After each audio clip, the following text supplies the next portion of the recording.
আগামীর প্রত্যাশা খন্দকার রুহুল আমিন ভাই যেমন বলছিলেন যে একটি বৈষম্যহীন সমাজ ব্যবস্থা প্রতিষ্ঠা হবে সেই লক্ষ্যেই ৫ আগস্ট ছাত্র জনতার যে গণ অভ্যুত্থান হয়েছে। আপনি জানেন যে একদিন পরেই বিজয় দিবস, যেখানে বিএনপি এই বিজয় দিবস উপলক্ষে একটি আলোচনা সভায় বিএনপির ভারপ্রাপ্ত চেয়ারম্যান বলেছেন যে এই বৈষম্যহীন সমাজ প্রতিষ্ঠায় যে রাষ্ট্র মেরামতের দরকার, অন্তর্বর্তী সরকার আসলে কতটা সময় প্রয়োজন সেটা জনগণ জানতে চায়।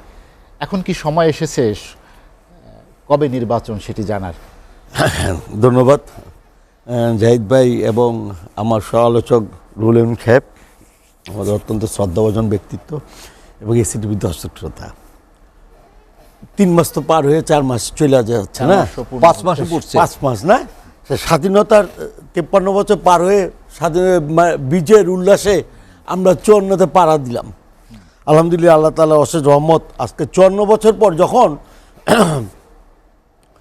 গণ অভ্যুত্থানের আমাদের অত্যন্ত প্রিয় নেতারা যখন বলে বা তত্ত্বাবধায়ক মানে ইন্টেরিয়াম গভর্নমেন্টের উপদেষ্টারা যখন বলে যে 53 বছরে এই দেশ কিছুই করতে পারে নাই, তখন আমার ভিতর মনে হয় আমরা জাতীয় পার্টি ছিলাম, আচ্ছা না আমরা 9 বছর কিছু করতে পারলাম না, তো আওয়ামী লীগ বিএনপি কি কিছুই করতে পারলো না? এটা আই এম কনফিউজড। তা এই সকল ব্যাপার হয় কি, ওনারা 5 মাসে পাড়া দিছে, আলহামদুলিল্লাহ, আরও কন্টিনিউ করুক, এটাও চাই। কিন্তু শেখ হাসিনার মতো 16 বছর যে না হয়ে যায়, বা অপরাপর দলের মতন আমরা 9 বছর ছিলাম ওই রকম যেন না হয়, মানুষের ভিতরে যেন বিতৃষ্ণা না জন্মায়, যেন আমি দিলাম ভালো অবস্থায় উনি আমাদেরকে খারাপ করে দিল, এটা জনগণ মানতে পারে না। ডক্টর ইউনূসের কাছে আমাদের অনেক প্রত্যাশা, এই ভদ্রলোকের কাছে এটা চাওয়া একটা উনি কিন্তু 5 তারিখে ছিল না, উনি এসে উনাকে প্রধান উপদেষ্টা বানিয়েছে এদেশের জনগণ, ছাত্র জনতা এবং এই যে ছাত্র নেতারা সবাই মিলে, আমরা সবাই মিলে আজকে আপনারা বলতেন নতুন বাংলাদেশ, এই নতুন বাংলাদেশে তার স্লোগান ছিল হুসেন মোহাম্মদ এরশাদের, নতুন বাংলাদেশ গর্ব মোরা নতুন করে আজ শপথ নিলাম। ওই স্লোগানই তো আসছে এখন, তাই না? তা আমি বলবো যে double million offer, Walton fridge কিনে পেতে পারেন 20 লক্ষ টাকা, রয়েছে কোটি কোটি টাকার নিশ্চিত উপহার। এই যে দুর্নীতি, এই যে আওয়ামী লীগের লোকরা মাঝে মধ্যে এত সুন্দর করে কথা বলে রে ভাই, আমি এই যে কিছুক্ষণ আগে 2টা দিনে আওয়ামী লীগের লোকের সাথে কথা বললাম, আমি একটা আমার নাতিনের জন্মদিনের থেকে আমি দৌড়ে আসছি, আবার আমি এখন পুরান ঢাকা চলে যাবো, আবার আরেকটা বিয়ের অনুষ্ঠান আছে। 23,400 কোটি ডলার, বাংলা টাকা 28 লক্ষ কোটি টাকা শ্বেতপত্র অর্থনীতি বিষয়ক কমিশন এটা দিয়েছে। আবার পুলিশে দুর্নীতিতে দেখা যাচ্ছে যে প্রতিনিয়ত বিচারিক ভূমি খাতে 1,86,00,000 কোটি টাকা লোপাট হয়েছে। তা এই যে লোপাট হয়েছে, হ্যাঁ, তা এই যে অবস্থা, তা এখন উপদেষ্টারা দায়িত্ব নিয়েছে, দায়িত্ব পালন করছে। বাংলাদেশের 90% ক্ষমতা আওয়ামী লীগের 10% লোকের কাছে আজকে ক্ষমতা চলে এসেছে। আজকে বিএনপি মহাসচিব যে কথা বলছে, আমি উনার সাথে এইটুকুই বলবো যে উনি বলেছে যে আর কতদিন লাগবে। রুহুল ভাই, আপনি তো বিসিসিআইয়ের নেতা, আমাদের নেতা, ব্যবসায়ী সংগঠনের নেতা রবি ভাই, আসসালামু আলাইকুম।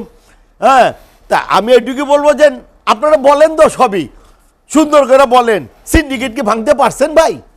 সিন্ডিকেট তো এখন আওয়ামী লীগ বিএনপি বা জাতীয় পার্টির সরকারের সিন্ডিকেট নাই, কিন্তু দেখা গেল কি তেলের যে কি বোতল গায়েব হয়ে গেল। আবার আমাদের উপদেষ্টা বক্তব্য দিল, কথাবার্তা বলে মিনিমাইজ করলো, আবার 8 টাকা বাড়লো, বাড়া মাত্র ঘট করে চলে এসে বললো বাজারে। এই যে বাজারে আসলো, এই সরকারের সময় যদি এই দুর্নীতি হয় তাহলে কি মেনে নেওয়া যায় কিনা আপনি বলেন? আপনারা বলেন, দর্শক বলো, এটা মেনে নেওয়া যায় না? এই যে সিন্ডিকেট, সাবেক প্রধানমন্ত্রী বারবার বলতো যে এই সিন্ডিকেট কারা, তাদেরকে ধরতে হইব। আর উনার ঘরে তো সব চোররা ছিল, তো উনি কারে ধরবো? ধরার তো কোনো মানে অবস্থা ছিল না। কিন্তু এখন তার প্রধান উপদেষ্টা বা তার উপদেষ্টার কাছে কেউ নাই সিন্ডিকেটের লোকজন। তাহলে কেন আজকে সিন্ডিকেশন হচ্ছে? আজকে কেন বিরোধী আমাদের বিএনপির মহাসচিব কেন বলছে যে আর কতটুকু সময় দেওয়া হইব? অ্যাকচুয়ালি একটা রোড ম্যাপ প্রয়োজন আছে, এটা জাতি জানতে চায়, আমরা জানতে চাই। সংস্কারই এটা ইনফিনিটি, আপনি সংস্কার সারা জীবন করতে পারবেন। হ্যাঁ, সেই কারণে এটা শেষ নাই। একটা মানে পারফেক্টলি কিছুগুলি সংস্কার দেখিয়ে তারপর সংস্কারের পর রোডম্যাপ দিয়ে দেখ, নির্বাচনী রোডম্যাপ দিয়ে দেখ, আমরা সেটাকে স্বাগতম জানাই। দীর্ঘদিন চালাবে জনগণ কিন্তু এটা মানবে না, আমার মনে হয় না। উনাকে সম্মানের সাথেই বলবো, উনারা অত্যন্ত ভালো উপদেষ্টা হয়েছে, প্রধান উপদেষ্টা, those is all are is highly educated. এরা এনজিও করেছে, রাজনীতিবিদ না কিন্তু।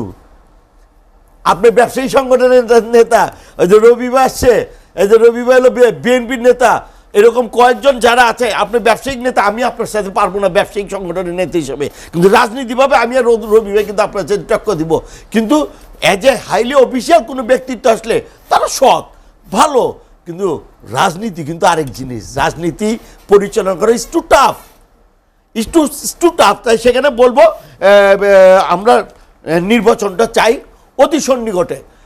এটা দীর্ঘদিন কালক্ষেপণ করাটা এটা ঠিক না। দেখ না, উপধারা দেখ, কিছু সংস্কার করুক না, প্রতিটা ক্ষেত্রে বিচারের করতে হইব, জনপ্রশাসন মন্ত্রণালয়ের করতে হইব, নির্বাচন কমিশনের করতে হইব। নির্বাচন কমিশনে যে 5 জন হয়ে আসছে, আমি মাঝে মাঝে চিন্তা করি 300 জনের মধ্যে নাম দিছে এই 5 জন, এটা কি আওয়ামী লীগের নাকি বিএনপি নাকি জাতীয় পার্টি নাকি জামাত ইসলামের? এই 5 জন কারা, এটা মাঝে মধ্যে আমার জানতে ইচ্ছা করে। হ্যাঁ, কারণ 300 জন তো আমি 300 জনের নাম দেয়, আমাদের জাতীয় পার্টি তো 10-15 জনের নাম দিছে, আর মেবি বিএনপি 10-15 জনের নাম দিছে, এরকম করে 300 জনের নাম। এই 5 জন কারা আসছে? হ্যাঁ, যারা নির্বাচনের দায়িত্ব নিছে। আই ডোন্ট নো, বিএনপি অত্যন্ত তীব্র গতিতে ছুটছে সংগঠনকে নিয়ে, কিন্তু আরেকটা গ্রুপ কিন্তু তীব্র গতিতে প্রশাসনিকভাবে তীব্র গতিতে ছুটছে।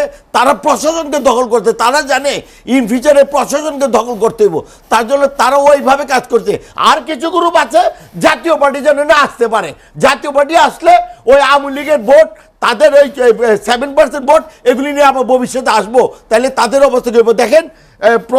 প্রধান উপদেষ্টা যখন 48 জন নিবন্ধন মানে সংগঠনকে ডেকেছে, সেখানে 18টি সংগঠন ডেকেছে, 30 জনকে টাকা হয়নি।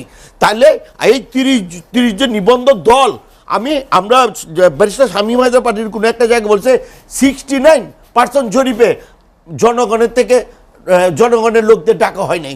তাইলে অবস্থাটা কোথায় গিয়ে দাঁড়ালো?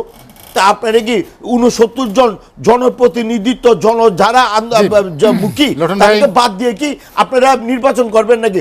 সকল দলের অংশগ্রহণমূলক নির্বাচন হবে, আওয়ামী লীগ দোষ করবে, তাকে কঠোর শাস্তি দিতে হবে, কোনো কম্প্রোমাইজ।